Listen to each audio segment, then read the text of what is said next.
সম্মানকে কোন তলানিতে এই জিহাদি মমতা নিয়ে গেছে পুরো বঙ্গবাসী দেখছে। লজ্জা করছে না মমতা ব্যানার্জিকে একজন মহিলা হয়ে?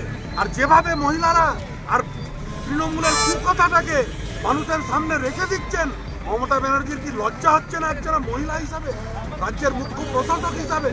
আর আজ যখন গণতন্ত্র স্থাপনের দাবিতে মা বোনেদের কণ্ঠস্বরকে আর সার্বজনীন করার জন্য যখন শুভেন্দু অধিকারী তাদের পাশে দাঁড়াবার জন্য যাচ্ছেন, আমাদের বিধায়কদের সাসপেন্ড করা হচ্ছে, শুভেন্দু অধিকারীকে আটক করে দেওয়া হচ্ছে।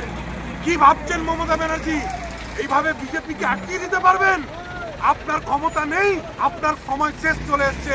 পশ্চিমবঙ্গের সাধারণ মানুষ ভারতীয় জনতা পার্টির সাথে দাঁড়িয়ে আছে, আপনাকেই একদম উপরে ফেলে দেবে এই সময়। এটা নিয়ে কি সব জায়গায় চলছে নাকি এরকম আপনাদের? পুরো রাজ্য জুড়ে ভারতীয় জনতা পার্টির কর্মীর সাথে সাধারণ মানুষ পথে নেমেছে। আপনার নামও পরিচয়? আমার নাম রমন শর্মা, সহসভাপতি भारतीय जनता पार्टी वर्धमान जिला। प्रभातखबर.com, विश्वास वही, रफ्तार नहीं।